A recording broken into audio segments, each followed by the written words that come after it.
अस्सलाम वालेकुम नाज़रीन, आप देख रहे हैं प्रोग्राम रियासत और अवाम और मैं हूं मारिया जदू। नाज़रीन, प्रोग्राम में हम बात करेंगे पंजाब में आईनी और सियासी बहरान के हवाले से। पंजाब में आज भी हमजा शहबाज हलफ ना ले सके और उधर दोस्त मिजारे के खिलाफ तरीके अदम एतमाद पेश हुए बगैर असम्बली का इजलास मुलतवी हो चुका है और उधर लाहौर हाई कोर्ट ने सेक्रेटरी पंजाब असम्बली को गिरफ्तार करने से रोक भी दिया है।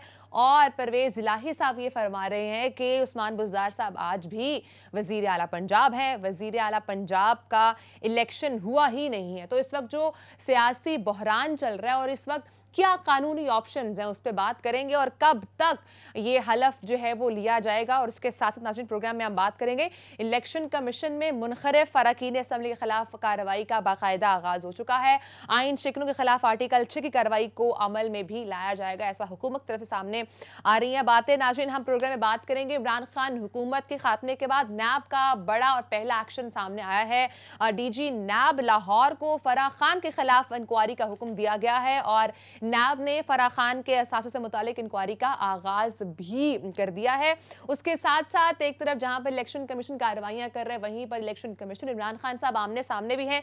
इलेक्शन कमीशन ने इमरान खान साहब के बयानात का नोटिस ले लिया है और इलेक्शन कमीशन की तरफ से बयान सामने आया है कि इलेक्शन कमीशन दबाव के बगैर आइन और कानून के तहत ही फैसले करता रहेगा। उसके साथ साथ नाज़रीन बात करेंगे वजीर आजम शहबाज शरीफ साहब सऊदी अरब पहुंच चुके हैं, वहां उनकी क्या मसरूफियात रहेंगी और प्रोग्राम के आखिर हिस्से में बात करेंगे वजीर आजम शहबाज शरीफ साहब ने पेट्रोलियम मसनूआत की कीमतों में इजाफे की समरी मुस्तरद भी की है। लेकिन जहां पर यह समरी मुस्तरद हुई है वहीं पर एक तरफ डीजल का बहरान है, वहीं पर एक तरफ किसानों को मुश्किलात का सामना करना पड़ रहा है, ज़रूरी मशीनरी इस वक्त बंद है। तो ये जो पंजाब में इस वक्त डीजल का बहरान जारी है, किसानों को मुश्किलात का सामना करना पड़ रहा है, इस हवाले से हुकूमत ने क्या फैसला किया है, क्या इकदाम कर रही है, इस पे बात करेंगे। लेकिन नाज़रीन, प्रोग्राम का आगाज में आज की सबसे बड़ी खबर से करूंगी। हुकूमत ने आइंदा आम इंतखाबात मुकर्ररा वक्त से पहले ना करवाने का बंदोबस्त किया है, इस पे बात करेंगे। मेरे साथ नाज़रीन स्काइप के थ्रू मौजूदा सहाफी जज्जा अकायद दिल बड़ाई दिल तरफ आऊंगी। दिल, कल कल आपने बहुत बड़ी ब्रेकिंग दी थी और आपने कहा था कि हुकूमत ने डिसाइड कर ली है कि ये जो आम इंतखाबात हैं ये 2023 में होंगे, ये वक्त से पहले नहीं होने जा रहे। क्या ब्रेकिंग है इस हवाले से आपके पास? जी, जैसा कि ये वाज़ेह हो चुका है कि हुकूमत ये तय कर चुकी है, तमाम इत्तेहादियों के दरमियान इत्तफ़ाक़ राय है कि अक्टूबर 2023 से पहले आम इंतख़ाबात नहीं होंगे, ये तय हो गया है। लेकिन अब इसके रस्ते में जो आइनी और कानूनी ज़ाहिर है इस हवाले से जो पेशबंदी करनी थी हुकूमत ने, उस पर भी बाकायदा काम शुरू कर दिया गया है। क्योंकि देखें, एक जानिब इलेक्शन कमीशन ऑफ पाकिस्तान जो पहले ये कह रहा था कि देखें जी, हमने तो हल्का बंदियां करनी है, इसलिए फौरी इलेक्शन तो हम करा नहीं सकते। तो इसके लिए हल्का बंदियों के लिए इलेक्शन कमीशन ने 4 माह इजाफी मांगे थे, यानी कुल 7 माह का वक्त इलेक्शन कमीशन को दरकार था और वो अक्टूबर 2022 तक जाकर मुकम्मल होता था। लेकिन ज़ाहिर है इमरान खान साहब जब प्रेशर बढ़ाते जा रहे हैं, इमरान खान साहब सड़कों पर आने का इंदिया दे चुके हैं, तो ऐसे में इमरान खान साहब अर्ली इलेक्शन का जो मुतालबा करते जा रहे हैं और इमरान खान साहब हैं वो ये जो प्रेशर बढ़ाते जा रहे हैं कि आइंदा आम इंतखाबात जो हैं वो जल्द अज जल्द हों।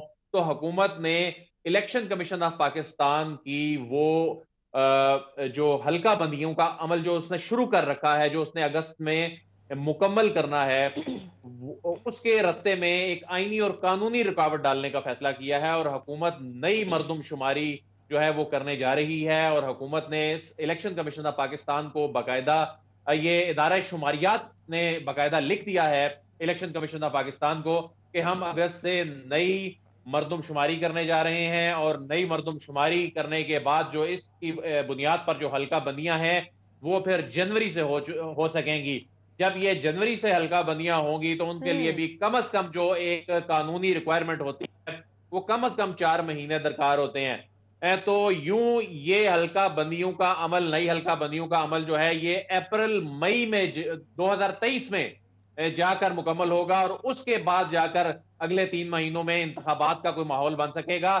तो जब ये नई मरदमशुमारी शुरू हो जाएगी तो इलेक्शन कमीशन ऑफ पाकिस्तान के पास फिर कोई जवाब नहीं रहेगा ये नई हल्का बंदियां कंटिन्यू करने के हवाले से जो लेकिन उसने एक शुरू तरफ कर दी जहां हैं। पर अदील कोई ऑप्शन नहीं है इलेक्शन कमीशन के पास, और जिस तरह से आप बता रहे हैं हल्का बंदियां और फिर उसके बाद मर्दमशुमारी वाला ऑप्शन, ये पाकिस्तान तहरीक इंसाफ क्या इतना डिलेड अलाउ करेगी मौजूदा हुकूमत को? क्या वो सुकून से बैठेगी? देखें, एक जानिब जहां इमरान खान आए रोज हुकूमत पर दबाव और इलेक्शन कमीशन पर दबाव बढ़ाते चले जा रहे हैं और बढ़ाने की कोशिश कर रहे हैं। इलेक्शन कमीशन ऑफ पाकिस्तान को वहां वजाहत देनी पड़ रही है, रोज प्रेस रिलीज जारी करनी पड़ रही है। हुकूमत को इमरान खान के जानिब से जो लाया अमल है उस पर रद्द अमल देना पड़ रहा है। इसका मतलब यह है कि वो कहीं ना कहीं वो अपना प्रेशर डेवलप करने में कामयाब हो रहे हैं।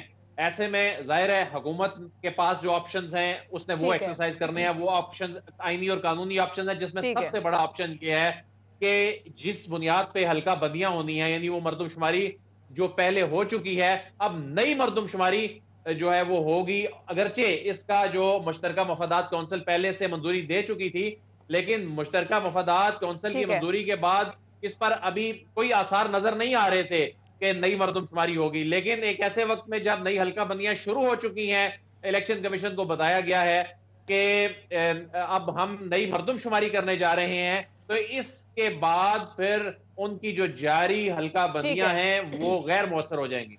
कल भी आपने प्रोग्राम में ब्रेकिंग दी थी आज, और अदील अब आप क्लियर भी हो गया कि क्या वजह हो सकती है कि इलेक्शंस अगले साल की तरफ मुंतकिल हों। हमें नाज़रीन इस वक्त ज्वाइन किया है अरसलान रफीक भट्टी साहब ने, सीनियर जर्नलिस्ट है, उनसे बात करेंगे पंजाब की सियासी सूरत हाल पर और जो यहाँ पर इस वक्त आईनी बहरान आया हुआ उस हवाले से। भट्टी साहब, आपको मेरी आवाज आ रही है? तो कि गवर्नर पंजाब का आज भी हमजा शहबाज से हलफ नहीं लिया गया, उन्होंने नहीं लिया है हलफ, तो ये मामला कब तक डिले होगा? ये क्या हलफ लिया भी जाएगा कि ये पंजाब का जितना भी इस वक्त सिस्टम चल रहा है वो बेयारो मददगार ही रहेगा? आवाज तो आपकी बड़ी क्लियर आ रही है जी, लेकिन आप देखें कि पंजाब वाले हम जो हैं बगैर किसी वजीर आला के चल रहे हैं, और गुज़िश्ता 26 रोज हो गए हमारा कोई वाली वारिस ही नहीं बन रहा। लेकिन अब क्या करें, मजबूर है, पंजाब है, बड़ा भाई है, तो बड़े भाई को कुर्बानी तो फिर देनी पड़ती है, और कुर्बानी लोग मांगते भी हैं लोग हमारे से। अब मामला यह है कि गवर्नर साहब ने हल्फ क्यों नहीं लिया, आपने जो सवाल किया उसमें मामला यह है कि गवर्नर साहब जो है अगर आज रात 12 बजे तक हल्फ नहीं लेते तो पाकिस्तान मुस्लिम लीग नवाज ने उनके खिलाफ एक रिट पिटीशन दायर कर दी है, कंटेम्प्ट। वो कल सुबह 8:01 या 2 पर दायर कर देंगे। उनकी जो कानूनी टीम थी उन्होंने मुशावरत के बाद आज तैयार कर दी है, वो रेडी है बिल्कुल। अगर वो रात 12 बजे तक आज हल्फ नहीं लेते, जो कि जाहिर है नहीं लेंगे, तो उनकी जो कंटेम्प्ट पिटीशन है वो कल दायर हो जाएगी। उसके बाद ऑब्वियसली अगर उस पर फैसला आ जाता है कि जज साहब ने कोई फैसला ऐसा दे देते हैं, चीफ जस्टिस या कोई बेंच बना देते हैं, और वो गवर्नर साहब के खिलाफ चाहे 5 मिनट के लिए ही कोई उनको सजा दे दें, तो गवर्नर साहब तो ता उमर जो है वो नाहल हो जाएंगे, जिस तरह यूसुफ रजा गिलानी के केस में हमारे सामने है सारा कुछ। जी भट्टी साहब, एक तो उनकी कानूनी टीम ये कह रही है कि एक तो जिसमें जो इन्होंने इंट्रा कोर्ट अपील भी वो दायर की है कि गवर्नर को इस तरह अदालत डायरेक्शन नहीं दे सकती, एक आईनी ओहदा है। दूसरी बात ये है, वो ये कह रहे हैं कि कल अदालत ने कोई डायरेक्ट नहीं किया, बल्कि एक मतलब एडवाइस किया है, उन्होंने एक सजेस्ट किया है, और उन्होंने जो उनके अल्फाज, उनकी जो इंटरप्रिटेशन वो कर रहे हैं, उनकी कानूनी टीम कर रही है। तो आपने भी सारे मामले पे नजर रखी हुई है, अदालती मामलात पे भी, सियासी मामलात पे भी। तो कंटेम्प्ट पे वो कहते हैं कि इसलिए नहीं लग सकती कि उसमें हमें डायरेक्शन नहीं है, उस पे हमें एक राह दिखाई गई है या हमें एडवाइस किया गया है। तो इस पे आप क्या कहते हैं? देखिए, अदालत ने बिल्कुल एडवाइस ही करती है, अदालत कोई कंपलसरी तो नहीं कर सकती, क्योंकि अगर कंपलसरी करती होती तो ये जो हम 26 दिन बगैर वालिद के सैर कर रहे हैं पंजाब में, ये हम नहीं करते। मामला ये है कि वो देखिए आईनी और कानूनी और पार्लिमानी बहरान है इस वक्त पंजाब में। आज पंजाब असेंबली का इजलास होना था, इजलास नहीं हुआ। स्पीकर साहब पहुंचे, उन्होंने पहुंचने से पहले ही असेंबली में उन्होंने कहा जी कि मैंने अगली 16 मई तक इजलास को जो है वो मौखर कर दिया, 16 मई को इजलास होगा। डिप्टी स्पीकर के खिलाफ अदम एतमाद आ चुकी, स्पीकर के खिलाफ अदम एतमाद आ चुकी, वोटिंग करवाने के लिए किसने करवानी है कोई पता नहीं है। मामला यह है कि अदालती मामला जहां तक है, अदालत ने उनको कहा है कि जल्द अज जल्द इनका हलफ लिया जाए, क्योंकि पंजाब के अंदर कोई भी जो है chief executive of the province, administrative chief executive नहीं है, और उसका करके तो हमें बताएं। अदालत डेफिनेटली कुछ नरमी जरूर कर रही है, लेकिन अगर अदालती हुक्म नहीं माना जाएगा अदील, तो ये डेफिनेटली कंटेम्प्ट उस पर लगेगी। ये कंटेम्प्ट के जुमरे में आता है कि अदालत ने एक एडवाइस की है मुझे कि जी मैं 1 घंटे की सजा है मेरी, मैं वो नहीं मानता तो अदालत की मैं कंटेम्प्ट तो कर दूंगा। अदालत कहती है जी हल्फ लें हर सूरत। भट्टी साहब ये बताइएगा कि जो सेक्रेटरी असेंबली को गिरफ्तार करने का जो मामला हुआ है उससे रोका भी गया, तो ये क्या वजह बनी? बात यह है जी कि देखिए कानून ने शवाहिद जमीनी हकायक दोनों चीजें देखनी है। अब सेक्रेटरी वो करेंगे जो उन्हें स्पीकर साहब कहेंगे। स्पीकर की अगर हुक्म अदूली करते हैं तो फिर भी वो जाते हैं, फंसते हैं। अगर कानून की हुक्म अदूली करते हैं तो भी फंसते हैं। तो उन्होंने दरमियानी रास्ता ले लिया। वो कहते जी मैंने तो वोटिंग करवा दी थी और उसके बाद वो नया वजीर आला मुंतखब हो गया, लेकिन आपके जो अरकान पार्लियामेंट जो पंजाब असेंबली के जो माजी के हुकूमत थी पाकिस्तान तहरीक इंसाफ, उनके स्पीकर ने और स्पीकर ने मिलकर रोक दी, तो मैं उसमें क्या कर सकता हूं? मैं तो एक किस्म का डाक करने का काम है मेरा। मुझे जो स्पीकर साहब कहेंगे मैं वो मान जाऊंगा, मुझे वजीर आला साहब कहते हैं, लेकिन चूंकि उनके इमीडिएट बॉस जो हैं वो स्पीकर हैं, उनके लिए जरूरी है उनकी कि वो उनका हुक्म माने। और वैसे भी मोहम्मद खान भट्टी साहब जो हैं वो ग्रेड 22 में, वो जैसा कहते हैं ना कि ऐसे ही नहीं पहुंच गए, उनके पीछे कोई ना कोई राज है कि वो पहुंच गए हैं ग्रेड 22 में। उनकी एज देख लें, उनकी क्वालिफिकेशन देख लें, और आपके ग्रेड 22 के जो आप बैठे हैं वहां इस्लामाबाद में, आप देखें कि जो वहां पे सेक्रेटरी लगते हैं ग्रेड 22 के जो अफसरान हैं, उनके बाल कितने रह गए हैं, बाकी वो गिन सकते हैं आप उंगलियों पे। ये तो माशाल्लाह बिल्कुल यंग जवान है। ये भी कहेगा, ये जो चौधरी परवेज इलाही साहब कह रहे हैं कि उस्मान बुज़दार आज भी हमारे वजीर आला हैं और जो इलेक्शंस हुए हैं हम उनको नहीं मानते हैं। मैं पहले आपको ये सलाह देती हूँ उन्होंने क्या कहा है, फिर मैं इस पर बात करूंगी आपसे। ये इलेक्शन हुआ ही नहीं है तो कौन कहता है जी कि वो आईनी बरान है, सूबे के बगैर चल रहा है। सूबे के बगैर नोटिफिकेशन देखे जो पहला नोटिफिकेशन है उसमें साफ लिखा हुआ है आइन के तहत कि जब तक नया चीफ मिनिस्टर ऑफिस में ओथ लेके बैठता नहीं है, पुराना जो चीफ मिनिस्टर है वो अभी भी आज भी चीफ मिनिस्टर है बुज़दार साहब, और आज भी उनके इख्तियारात बहाल हैं। भट्टी साहब ये कितना लॉजिकल है जो आज चौधरी साहब ने कहा है कि अभी तक उन्होंने हलफ नहीं लिया तो टेक्निकली उस्मान बुज़दार साहब अभी तक चीफ मिनिस्टर हैं। देखिए बात यह है कि अगर वो कहते हैं ना जी इलेक्शन नहीं हुआ तो मुझे ये बताइए कि ये पंजाब असेंबली में इलेक्शन लड़ने जब गए थे, जब इन्होंने अपना बहाना किया था कि जी मेरा तो बाजू तोड़ दिया और वो बाजू ऐसे लटका के सारा हमें दिखाते रहे, तो वो क्या था फिर अगर इलेक्शन नहीं हुआ?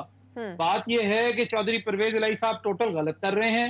वो चूंकि उनके पास नंबर गेम का मामला है, वह नंबर गेम इनकी पूरी नहीं है, तो उसमें आईनी बहरान भी है। जी भट्टी साहब तशद्दुद तो हुआ था ना, अब ये तो ना कहीं एक खातून जो है वो अभी भी डेथ बेड पे हैं, एक एमपीए, और वहां पर पुलिस तो अंदर बुलाई गई थी ना। बीमार यहाँ से नहीं होके गई, वो उनको बाद में उनका मसला हुआ, यहाँ उनका ब्लड प्रेशर चढ़ा है, उनको मेडिसिन फर्स्ट एड दी गई, उसके बाद उनका ब्रेन हेमरेज हुआ जाके पिंडी में, वो भी इस पे मामले के साथ नथी कर रहे हैं। अच्छा भट्टी साहब ये बताएं इस वक्त पंजाब में अमलन सूरत हाल क्या है? ब्यूरोक्रेसी किसको रिपोर्ट कर रही है? परवेज इलाही साहब कह रहे हैं कि वजीर आला उस्मान बुज़दार हैं। हमजा साहब ने जाहिर है जब तक हल्फ नहीं लिया उस वक्त तक वो अपने फराइज जो हैं वो सर अंजाम तो नहीं दे सकते, लेकिन सबको पता है कि आने वाले दिनों में वजीर आला ये होंगे, लेकिन ये भी अनसर्टेनिटी है कि मुनहरिफ अरकान चले गए तो उसके बाद इनका फ्यूचर क्या होगा। तो इस वक्त क्या ब्यूरोक्रेसी जो है वो कशमकश या तजब्जुब का शिकार है कि हमने रिपोर्ट किसको करना है, किसकी बात माननी है?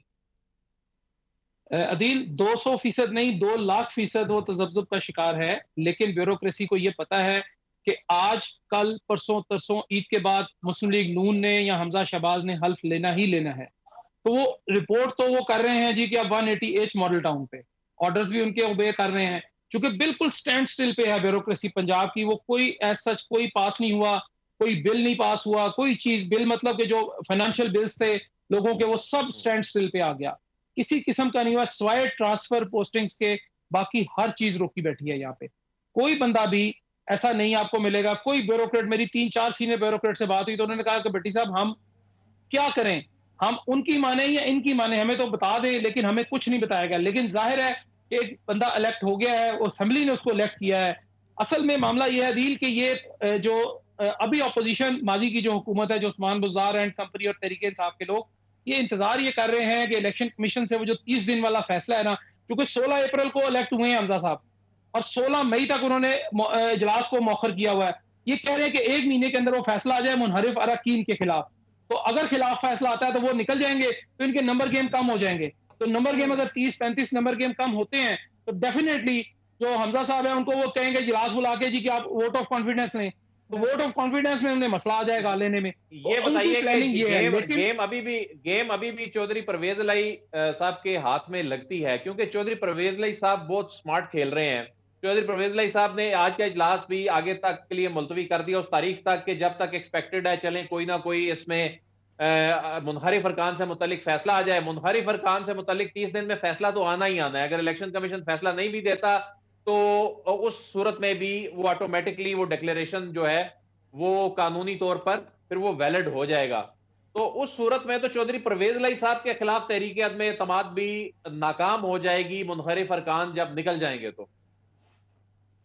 जी डेफिनेटली वो कोशिश सॉरी उनकी यही है कि मुनहरिफ अरकान का 16 मई उन्होंने इसीलिए तारीख दे दी कि 16 अप्रैल से 16 मई 30 दिन बनते हैं। इन्होंने 6 अप्रैल को चौधरी परवेज इलाही साहब ने डिप्टी स्पीकर के खिलाफ जो है या तहरीक इंसाफ के अरकान ने डिप्टी स्पीकर के खिलाफ तहरीक अदम एतमाद दी। 7 तारीख को मुस्लिम लीग नून और इत्तेहादी जमातों ने चौधरी परवेज इलाही के खिलाफ तहरीक अदम एतमाद दी।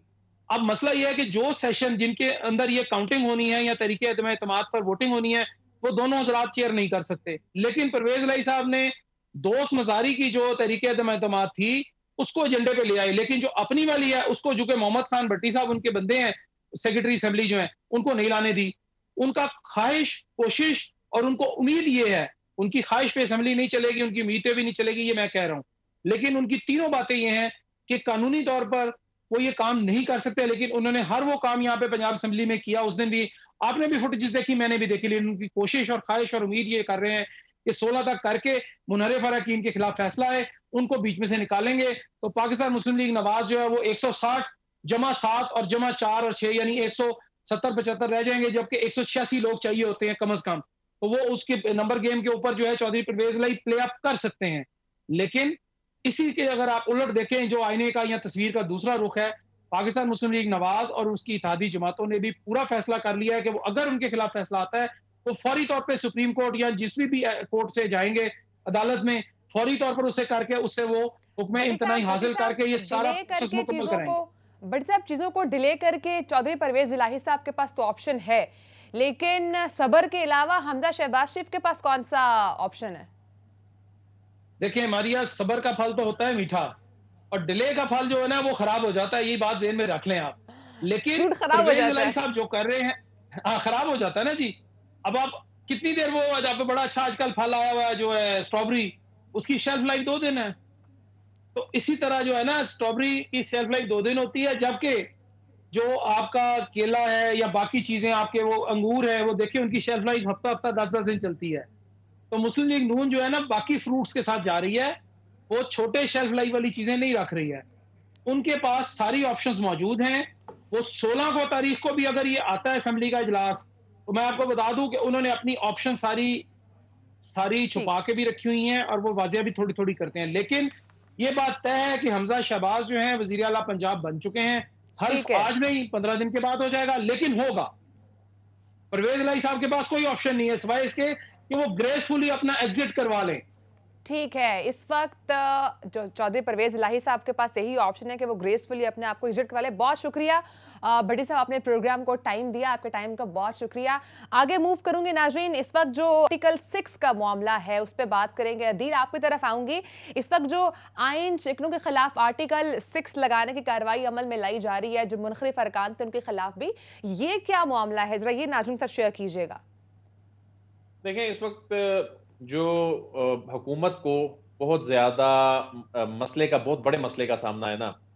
एक तो उनके तमाम बड़े कामों में रुकावट आ रही है। कहाँ से रुकावट आ रही है? पंजाब की हुकूमत ही नहीं बन पा रही, यहाँ से सदर मुमलिकत यहाँ वो अपनी मर्जी कर रहे हैं और पाकिस्तान तहरीक इंसाफ कह रही है कि जी अदालतें जो हैं वो सदर और गवर्नर को डायरेक्ट भी नहीं कर सकती। तो ऐसे में फिर अब अगर आइन और कानून आइन खेल रहे हैं तो फिर एक ऑप्शन ये भी है कि जी ये तो आइन को पर अमल दरामद ही नहीं कर रहे, उसमें रुकावट डाल रहे हैं। ये आइन तोड़ रहे हैं। तो आर्टिकल 6 के हवाले से शहर इक़्तिदार में गुज़िश्ता 1-2 दिनों से बातें चल रही हैं और ये कहा जा रहा है जी कि हतमी फैसला शहबाज शरीफ साहब करेंगे। लेकिन इसमें मेरी ज़ाती राय ये है कि आर्टिकल 6 इस तरह के मामलात पर नहीं लगाया जा सकता। इस पे ना तो कहीं आइन मेरे ख्याल में मुअत्तल हुआ है, ना किसी ने आइन को कोई ऐसा तोड़ा है। हाँ, किसी आइनी शिक पर अमल दरामद ठीक है। ना करना या एक मुकर्रर वक्त के अंदर उस पर अमल दरामद ना करना, आइन के अंदर ही उसको प्रोटेक्शन हासिल है कि ठीक है। वो काम गैर आइनी नहीं हो जाता। तो इस तरह हर चीज पे आर्टिकल 6 लगने पड़ जाए कि जी आइन की तो हर फलानी चीज शिक पे पर अमल नहीं हुआ, आर्टिकल तो इस तरह तो फिर ये जिन्होंने लोकल गवर्नमेंट इलेक्शन नहीं कराए, जिन जिन हुकूमतों ने माजी में, उन पर भी आर्टिकल 6 लगना चाहिए। जो आर्टिकल 19 की खिलाफ वर्जी कर रहा है, आजादी इज़हार की खिलाफ वर्जी जो कर रहा है, फिर उस पर भी आर्टिकल 6 लग जाना चाहिए। फिर आर्टिकल 6 जो है वो शहरियों के बराबरी के हकूक ठीक। ना देने पर भी फिर इस तरह आर्टिकल 6 लगने लग पड़े, तो फिर तो सब पर ही लग जाएगा। ठीक है, यानी एक तरफ जहां पर पाकिस्तान तहरीक-ए-इंसाफ सोच रही है नून लीग के रहनुमाओं पर आर्टिकल 6 लगाने के, वहीं पे नून सोच रही है कि हम इन पर किस तरह से आर्टिकल 6 लगा सकते हैं। तो आर्टिकल 6 की गेम जो है इस वक्त शहरी इक़्तिदार में बहुत ज्यादा गर्दिश में। इसी हवाले से नाज़रीन सुन लीजिए कि अताउल्लाह तारा साहब क्या कह रहे हैं। हमने ये भी फैसला किया है और हमारी फेडरल गवर्नमेंट से आज बात हुई है कि आइन शिकनी करने वालों के खिलाफ हमारी दरख्वास्त है फेडरल गवर्नमेंट से, और हमने ये बाज़ाब्ता तौर पे आज उनको ये रिक्वेस्ट डाल दी है कि आर्टिकल 6 की कार्रवाई अमल में लाई जाए। और हम इंशाल्लाह पूरा जोर देंगे कि स्पीकर के खिलाफ तरीके अदम एतमाद आए। जी नाज़रीन, यहाँ पे ब्रेक का टाइम है। ब्रेक के बाद हम बात करेंगे इमरान खान की हुकूमत के खात्मे के बाद नैब ने बड़ा एक्शन लिया है। वो एक्शन क्या है, ब्रेक के बाद आपको बताएंगे।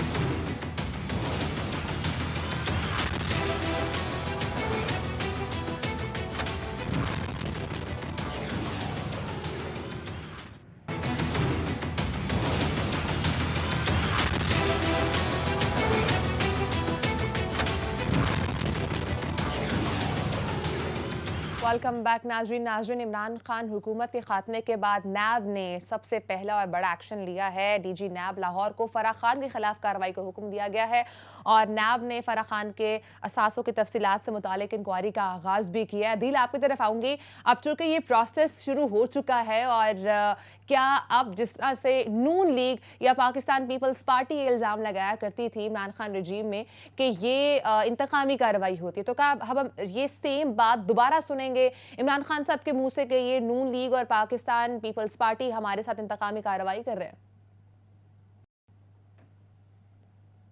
यही होता है। पीपल्स पार्टी के दौर में भी ऐसे ही हुआ था। पीपल्स पार्टी के दौर में क्या था कि नैब को ख़त्म करने के लिए या नैब के कानून में तरमीम में करने के लिए बड़ी कोशिश की गई। बाबर अवान साहब उस वक्त वज़ीर कानून होते थे, लेकिन इस पे कुछ भी ना हो सका। फिर PMLN की हुकूमत आई, उसमें भी नैब के हवाले से रिफॉर्म्स लाने की बड़ी कोशिश की गई, उस पर भी कुछ ना हो सका। फिर नई हुकूमत आ गई, नई हुकूमत ने भी नैब में फिर जो कुछ हुआ, जिस तरह के केसेस सामने आए, बहुत सारे केसेस मंतकी इंजाम को नहीं पहुंच सके। नैब पे ये इल्ज़ाम लगता रहा कि इमरान खान साहब का जी नैब के साथ गठजोड़ है, लेकिन वो ज़ाहिर है हुकूमत अब खत्म हो गई, कोई केसेस जो है वो मंतकी इंजाम को ना पहुंच सके। अब ये हुकूमत जो है इसने भी आते ही वो काम शुरू कर दिया है। देखें, अगर फराह खान के खिलाफ जो केसेस हैं वो जायज़ हैं, दुरुस्त हैं, तो ये तो खुद माजी में कहते आए हैं। ये कहा जाता था कि जी इस तरह से तशहीर ना की जाए, नैब अपना काम करे, एविडेंस मिले, चीजें मिले, अदालतों में पेश करें। ये आज जो मैं प्रेस रिलीज देख रहा हूं, उस प्रेस रिलीज में जिस तरह के इल्जामात सामने आए हैं कि जी उनके इतने अरसे में इतने उनके अकाउंट्स में रकम है वो बढ़ गई, उनके आमदन से मुताबिकत नहीं रखती थी। अब वो पहली बात तो ये ज़ाहिर है ये पब्लिक ऑफिस होल्डर है नहीं है, बिल्कुल, लेकिन इनका चूंकि उस वक्त के हुक्मरान खानदान के साथ ताल्लुक जो है वो जोड़ा जाता है और इसको ऑन भी करते हैं इमरान खान साहब। उनकी फैमिली जो है उनके साथ उनकी ये फैमिली फ्रेंडशिप है इनकी। लेकिन बात ये है कि अभी जो सूरत हाल नजर आ रही है, चीजें पुरानी डगर पर ही चलती नजर आ रही हैं। वही चीजें जो अब से साल 2 साल पहले हम देखते आ रहे थे वही इसी दौर में देखने को मिलेंगी और ये इल्जामात का सिलसिला चलता रहेगा। ना नैब में रिफॉर्म्स होनी है, ना कानून तब्दील होने हैं, और अब अगली हुकूमत भी जिसकी आनी है वो नैब इसी मकसद के लिए होनी है। यानी कि आप ये कहना चाह रहे हैं अदील कि ये तमाम मामलात जैसे पहले चलते रहे अब भी चलेंगे और सेम वैसे ही नैब का कोई भी केस मंतकी अंजाम तक भी नहीं पहुंचेगा? कौन सा केस पहुंचा है मंतकी अंजाम पे? मैं इसीलिए यही तो इसलिए पूछ रही हूँ कि जैसे तमाम वो लोग वो जिन पर नैब के केसेस हैं वो तो लोग हुकूमत में बैठे हुए हैं, वो अब तो तोपों का रुख दूसरी जानिब हो जाएगा। अच्छा, इसमें कोई शक नहीं है कि एहतसाब होना चाहिए, जिसने हुकूमत की है उससे हिसाब लिया जाना चाहिए, बिल्कुल। लेकिन चीजें अगर उसी डगर पे ही चल रही हैं, उसी तरह प्रेस रिलीजों पर ही फैसले और प्रेस रिलीजों पर ही केस चल रहे हैं, तो फिर इसका मतलब है कोई तब्दीली तो ना हुई ना। नैब रिफॉर्म्स के हवाले से काफी बात करते थे, ऑपोजिशन बात करती थी, लेकिन अब चूंकि वो हुकूमत बन चुके तो क्या वो अब नैब रिफॉर्म्स करेंगे? ये जिस तरह का मैंने कहा ना कि पीपल्स पार्टी दौर में, नून लीग दौर में हुआ, फिर पीटीआई दौर में भी हुआ, कोई रिफॉर्म्स नहीं, कोई कुछ नहीं हुआ। ये भी हुकूमत में आने से पहले कह रहे थे, शाहिद हकान अब्बासी साहब बहुत ज्यादा कह रहे थे कि जी हम आकर नैब को ही खत्म कर देना चाहिए या नैब के कम से कम दांत निकाल देने चाहिए, इसको टूथलेस बना देना चाहिए, इस तरह की बातें नून लीग करती थी। लेकिन मेरा नहीं ख्याल कि आप ऐसा करेंगे। उसकी रीजन ये है कि अब यानी कि इसी नैब के कानून को इनके खिलाफ इस्तेमाल करेंगे। ये माजी में होता है, ये कोई अभी पिछले कोई 1-2 साल की तो बात नहीं है, ये पिछले 10-15 सालों की बात है, 20 सालों की बात है, उसमें ये चीजें होती हैं। ठीक है, ठीक है, यानी कि इस बार भी कोई अच्छे की हमें उम्मीद नहीं है। आगे मूव करूंगी अदील। इस वक्त एक लड़ाई इलेक्शन कमीशन और इमरान खान साहब के दरमियान भी चल रही है। इमरान खान साहब ये बार बार कह रहे हैं कि ये इलेक्शन कमीशन या इलेक्शन कमिश्नर ये नून लीग के एजेंट हैं और उन्होंने ये भी कहा है कि आप देख लीजिएगा जो भी फैसले आएंगे वो हमारे खिलाफ होंगे और जो इस वक्त हुकूमत बैठी है उनके हक में होंगे। लेकिन इसी के ऊपर इलेक्शन कमीशन ने एक बयान भी जारी किया, नोटिस भी लिया उन्होंने इमरान खान साहब के बयानात के ऊपर और ये कहा है कि इलेक्शन कमीशन दबाव के बगैर आईन और कानून के तहत फैसले करेगा। आप क्या समझ रहे हैं अदील, अब ये लड़ाई कहां तक जाएगी? देखिए, इलेक्शन कमीशन का जो नोटिस लेना है, ये जो मौजूदा सूरत हाल में अब ये इंडिकेशन है कि इमरान खान साहब ने उनकी जो इलेक्शन कमीशन से मुतल्लिक वो जो जुबान इस्तेमाल कर रहे हैं, उनकी जो टोन है और जिस तरह मुसलसल सिकंदर सुल्तान राजा को वो हदफ तनकीद ही नहीं सिर्फ बना रहे बल्कि उन पर इल्जाम भी लगा रहे हैं कि उनका नून लीग के साथ, उनको नून लीग का एजेंट कह रहे हैं। अब बात यह है कि इलेक्शन कमीशन को भी अंदाजा है कि ये मामला ज्यादा देर तक इस तरह से नहीं चल सकता, क्योंकि आगे इमरान खान साहब ने तो मजीद एग्रेसिव होते दिखाई दे रहे हैं। तो इलेक्शन कमीशन के पास जो पावर्स हैं वो हैं हाई कोर्ट के बराबर, कॉन्टेम्प्ट की पावर्स हैं। और माजी में election commission of Pakistan Imran Khan को, जब इससे पहले सरदार रजा साहब चीफ इलेक्शन कमिश्नर थे, तो उस वक्त वो इमरान खान साहब को तलब भी कर चुके हैं, वो वारंट्स भी जारी करवा चुके हैं, फिर उस पर उनको माजरत करनी पड़ी थी। इसी तरह अभी फवाद चौधरी साहब और आजम सवाती साहब हैं, उन्होंने माजरत की थी। लेकिन मुझे नजर आ रहा है कि इस मर्तबा इमरान खान की जानिब से कोई मुआफी या माजरत नहीं होगी, क्योंकि इमरान खान ये तय करके मैदान में उतरे हैं कि अब आ रहा है या पार है। अब उन्हें अंदाजा है कि अब जारहाना सियासत ना की तो वो आउट हो जाएंगे, और जारहाना सियासत ना की तो ना तो कबल अज वक्त इंतखाबात होंगे, और बहुत सारे केसेस में वो ये समझते हैं कि उन्हें वो कामयाबी नहीं मिल सकती। लेकिन इलेक्शन कमीशन ये कह रहा है कि हम तो 5 बंदे हों या 5 लाख बंदे हों, हमने ये नहीं देखना, कानून के मुताबिक फैसला करना है, हम दबाव के तहत फैसला नहीं करेंगे, और हमने जितने भी फैसले किए हैं वो दबाव के तहत नहीं किए। और अगर ऐसी कोई बात होती, ये बात चीफ इलेक्शन कमिश्नर साहब की बड़ी वैलिड है कि अगर देखें चीफ इलेक्शन कमिश्नर अकेले का जो उनका नेक्सस जो है वो बनाया जा रहा है, तो बाकी दो अरकान भी तो हैं, तो कोई रुकन जो है वो अपना अकलियती फैसला दे या डाइसेंटिंग नोट दे या इख्तलाफी नोट दे, ये बात उनकी इस हद तक बिल्कुल दुरुस्त है जो एलानिया में भी है कि ऐसा तो कोई इख्तलाफी नोट नहीं आया हालिया किसी भी फैसले में, तो तमाम फैसले इत्तफाक़े राय से होते आए हैं। तो इमरान खान साहब ये कह रहे हैं कि उनकी पार्टी को टारगेट किया जा रहा है, और उसमें ये मामला जो लड़ाई असल शुरू हुई थी, ये डस्का इलेक्शन से, सेनेट इलेक्शन से, फिर अभी रिसेंट जो एक डेवलपमेंट हुई है इलेक्शन की तारीख के हवाले से, तो अब आगे मुनहरिफ अरकान का जो मामला है, तो इसमें इमरान खान साहब जो है वो कार्रवाई इमरान खान साहब के खिलाफ होता देख रहे हैं आप अदील? देखें, मेरे ख्याल में इलेक्शन कमीशन ऑफ पाकिस्तान ने जो बयानात का नोटिस लिया है, पैमरा से रिकॉर्ड मंगवाया है, रिकॉर्ड मंगवाने के बाद इलेक्शन कमीशन, मेरे ख्याल में तो इलेक्शन कमीशन, जाहिर है जो चीफ इलेक्शन कमिश्नर से मुतल्लिक जुबान इस्तेमाल की गई है, वो इमरान खान साहब को नोटिस मेरे ख्याल में तो जारी करता नजर आ रहा है। लेकिन अब इतना आसान नहीं होगा कि जिस तरह माजी में फवाद चौधरी साहब और आजम सवाती साहब के खिलाफ कार्रवाई के लिए नोटिस जारी किया था, या माजी में एक दफा इमरान खान साहब से मुतल्लिक ऐसा हो चुका है। अब इमरान खान साहब जो जारहाना सियासत का प्लान लेकर मैदान में उतरे हैं, ये इतना आसान भी नहीं होगा। एक बड़ी अवामी पावर है उनके साथ इस वक्त, वो सड़क पर निकलने का की डेडलाइंस दे रहे हैं। ठीक, तो मुझे कोई कार्रवाई होती उस तरह से नजर नहीं आ रही। ठीक है, आप कोई ऐसा कार्रवाई नहीं देख रहे। नाज़रीन, ब्रेक का टाइम के बाद नाज़रीन हम बात करेंगे इस वक्त जो डीजल गायब हो चुका है पंजाब से और किसानों को मुश्किलात का सामना करना पड़ रहा है। कल के प्रोग्राम में हमने इस पर बात की थी, आज एक बार फिर से डिटेल से बात करेंगे, हुकूमत क्या कर रही है इस पर, ब्रेक के बाद।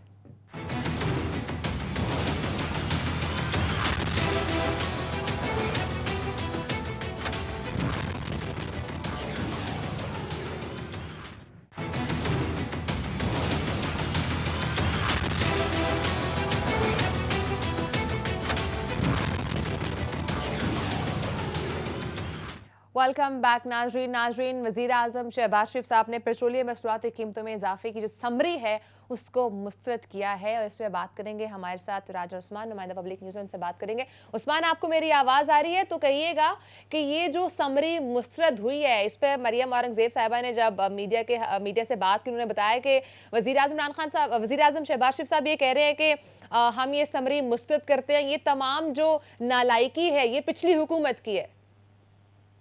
जी बिल्कुल। सबसे पहले तो मैं आपको ये बताऊं कि बिल्कुल हमारे मुंह में भी चढ़ा हुआ है। हम कोई अर्सा बोलते रहे वज़ीर आज़म इमरान खान जिस तरह नवाज शरीफ किया था, तो कुछ अर्सा हम इमरान खान वज़ीर आज़म बन गया था, फिर भी हम कहते थे वज़ीर आज़म नवाज शरीफ। ये वक्त लगेगा। तो ये वक्त लगेगा अभी। तो पेट्रोलियम मसनूआत की समरी वाकई आज इस दफा ईद का मौका था, तो हुकूमत ने ये फैसला किया है कि ईद के मौके पर आवाम पे बोझ नहीं डालना चाहिए। हालांकि हुकूमत कमिट करके आई थी IMF के साथ वाशिंगटन में जो मुज़ाकरात हुए हैं कि पेट्रोलियम मसनूआत के ऊपर जो सब्सिडी दी जा रही है इसको फिलफोर खत्म किया जाएगा, और IMF का ये बड़ा मुतालबा था। पेट्रोल और बिजली के ऊपर जो सब्सिडी हुकूमत की तरफ से दी जा रही है, ये एक बड़ा मुतालबा किया था IMF ने कि इसको खत्म किया जाए, और हुकूमत ने इसको तस्लीम भी किया है। और जो $6 अरब का प्रोग्राम है वो अब $8 अरब तक द्वारा इसको बढ़ा रहे हैं, $2 अरब, और इसकी जो मियाद है वो जो रवां साल सितंबर में ये खत्म होना था, और अब ये इसमें 1 साल की मजीद तोसी भी की जाएगी। तो इस दफा हुकूमत ने ये कहा है कि आवाम पे बोझ नहीं डाला जाएगा, और ईद के मौके पे ये खुशी के मौके को मद्देनजर रखते हुए अब ये फैसला किया है कि आवाम के ऊपर बोझ नहीं डालेंगे, और हुकूमत ये सब्सिडी इस दफा बर्दाश्त करेगी। और ये लग रहा है कि आइंदा 15 रोज की सब्सिडी हुकूमत तो दे रही है, लेकिन आइंदा 15 रोज के बाद पेट्रोलियम मसनूआत की कीमतों में होश रवा इजाफा होने वाला है। क्योंकि हुकूमत ने कहा था कि जो सब्सिडी दी जा रही है वो बहुत ज्यादा है, और पेट्रोल के ऊपर इस वक्त सब्सिडी बन रही है। कब तक कंट्रोल हो सकती है उस्मान? ये पेट्रोल की प्राइस कब तक इसको कांस्टेंट रख सकते हैं? कितने टाइम तक इसको बढ़ाने की जरूरत है आगे? फिर देखिए, फिलहाल तो हुकूमत अभी ये 15 रोज के लिए इसको बरकरार रखेगी, यानी 15 हर माह 2 दफा पेट्रोलियम मसनूआत की कीमतों में रद्दबदल होता है। तो इस दफा 15 मई तक जो है वो पेट्रोलियम मसनूआत की कीमतें, मौजूदा जो कीमतें हैं वो बरकरार रहेंगी, और 15 मई के बाद लग ये आया कि हुकूमत ने जो IMF का मुतालबा माना है, उसके बाद डीजल की कीमत में भी अच्छा खासा इजाफा होने जा रहा है, और इसके साथ साथ पेट्रोल की कीमत में भी अच्छा खासा इजाफा होगा, क्योंकि हुकूमत मजीद सब्सिडी बर्दाश्त किसी भी सूरत नहीं कर सकती है। अगर ये सब्सिडी हुकूमत बर्दाश्त करेगी तो IMF के जो मुतालबात है उनसे यकसर जो हुकूमत वहाँ पे कमिट किया है, हुकूमत ने जो लिख के दिया है, तो उसके बरक्स हो जाएगा। तो फिर पाकिस्तान को आइंदा जो साथ मिलने वाली IMF की जानिब से उनमें बड़ी मुश्किलात पैदा हो जाएंगी, और खासकर हुकूमत ने ये भी दरख्वास्त की थी IMF से। आवाज आ रही है तो अदील आपसे सवाल करना चाह रहे हैं। उस्मान साहब, ये बताएं कि एनर्जी सेक्टर को आप बड़ा करीब से ये कवर कर रहे हैं, सारी मामलात पर नजर रखी हुई है आपने। जो इस वक्त बिजली का बहरान है, बिजली का बहरान ये कब तक हल होता नजर आ रहा है? टीम तो कहा जाता है जी कि नून लीग की बड़ी अच्छी है, माजी में भी इन्होंने लोड शेडिंग पर काबू पाने में इनको कामयाबी मिली थी, लेकिन इस वक्त तो बदतरीन सूरत हाल है, ये रोजाना की बुनियाद पे बदतर होती जा रही है। तो ये लोड शेडिंग के हवाले से जरा क्या बताते हैं? साहब, सूरत हाल ऐसी है, इसकी सबसे बड़ी वजह यही है कि एक तो जो पन बिजली की पैदावार है, जो बिजली पानी से पैदा की जाती है, डैमों में पानी के जखायर बहुत कम हो गए, और पन बिजली की जो पैदावार है 16-17 हज़ार मेगावाट बन रही है सिर्फ पन बिजली की पैदावार। तो इस दफा पन बिजली की पैदावार में अच्छी खासी कमी आई है और ये 2 से 2.5 हज़ार मेगावाट पर आ चुकी है। और इसके साथ साथ वो पावर प्लांट्स हैं जो LNG के ऊपर चलते हैं और इसके साथ साथ फर्नेस ऑयल के ऊपर जो चलते हैं, उसका एक बड़ा फैक्टर सामने ये आ रहा है कि हुकूमत ने ऐलान जो वायदे किए थे वो बर वक्त न होने की वजह से वो पावर प्लांट्स जो हैं वो अभी तक बंद पड़े हुए हैं, जिसकी वजह से जो शॉर्टफॉल है वो मजीद बढ़ता जा रहा है। और इसके साथ साथ यानी पाकिस्तान की जो कैपेसिटी है वो 36 हज़ार मेगावाट बिजली पैदा करने की सलाहियत है जो हमारे पावर प्लांट्स है, लेकिन इसकी बरक्स सूरत हाल अभी जो तलब है वो 25 हज़ार तक पहुंच चुकी है, लेकिन इसको मीट नहीं कर पा रहे हैं। 7.5-8 हज़ार तक शॉर्टफॉल पहुंच चुका है और अभी तक जो हमारी कुल पैदावार है वो 17 हज़ार 18 हज़ार के करीब है। तो इस तरह वो पावर प्लांट्स जो बंद पड़े हुए हैं अगर वो चलाए जाएं, बर वक्त चलाए जाएं, तो ये बिल्कुल लोड शेडिंग का खात्मा यकीनी हो सकता है। और हुकूमत ने ऐलान भी किया, वज़ीर आज़म साहब ने ये ऐलान भी किया कि 1 मई के बाद जो है वो मुल्क भर में कहीं पे भी लोड शेडिंग नहीं होगी। आपने ये भी देखा होगा कि सेक्टर जो पावर डिवीजन है हैदर शाह वो पिछले दिनों अपने रुखसत देके चले गए, इसी वजह से हुकूमत ने बयान का इजहार भी किया था कि आप सेक्रेटरी हैं, आपके होते हुए मामला कंट्रोल क्यों नहीं हो रहे हैं, तो उन्होंने छुट्टी ले ली है। तो अब नया एडिशनल टाइम खत्म हो चुका है। उस्मान, बहुत शुक्रिया, आपने प्रोग्राम को टाइम दिया। दिल आपका आज आपने टाइम दिया प्रोग्राम को। नाज़रीन, एट द एंड ये है कि इस वक्त हुकूमत कोशिश कर रही है कि आवाम को जितना भी रिलीफ दिया जा सके वो देने की कोशिश करे। टाइम खत्म हो चुका है नाज़रीन, इंशाल्लाह आपसे अगले हफ्ते मुलाकात होगी। अपना बहुत सारा ख्याल रखिएगा। अल्लाह हाफ़िज़।